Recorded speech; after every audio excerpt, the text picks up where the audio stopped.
कृपा पूजा दीदी प्रेम से बोलिए शंकर भगवान की जय। ए हटा ना तू। अरे भोले बाबा पूछे चिड़ैया से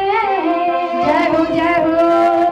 अरे भोले बाबा पूछे चिड़ैया से कहाँ गए गौरा मरैया से। भोले बाबा पूछे चिड़ैया से कहाँ गए गौरा मरैया से। अरे भोले बाबा पूछे चिड़ैया से कहाँ गए गौरा मरैया से। अरे कहाँ गए गौरा मरैया से। अरे कहाँ गए गौरा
का कि कहल? महादेव ई धरती पर हमरा कौनो नहीं खे कौनो नहीं थे कौनो नहीं खे महादेव रउआ के सिवा हमरा कौनो एगो नहीं हाई हले त भाग गेले है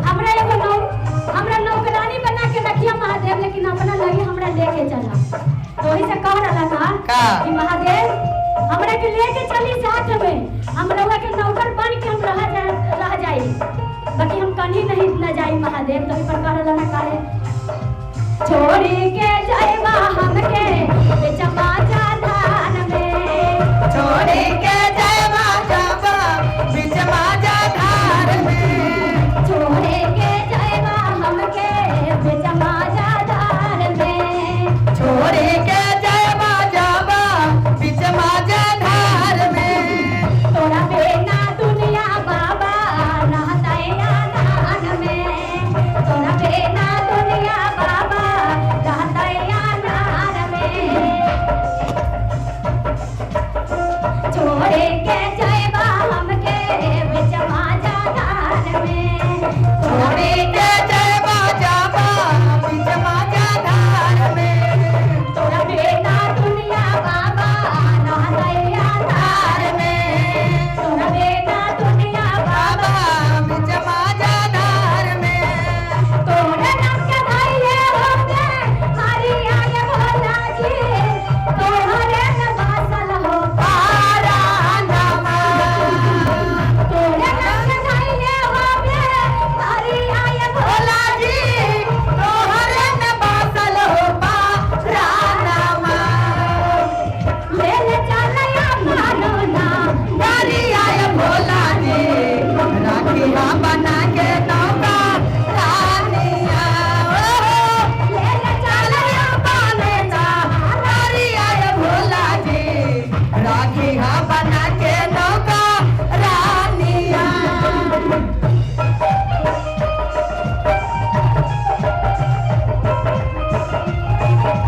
जय हो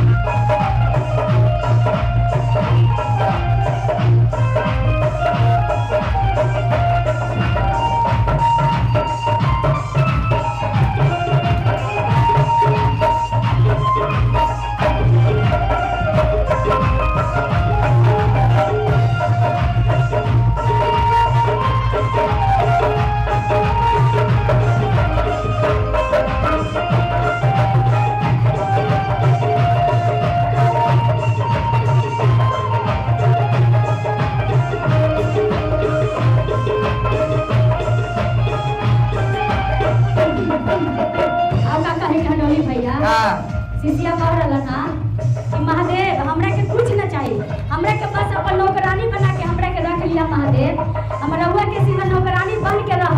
हम रउआ के सूरत देख के हम अपन जिंदगी काट ले महादेव लेकिन हम धरती पर नहीं खे रह काहे कि हमरा ई धरती पर कोनो सहारा नहीं थे तो से कह रहा ना कैसे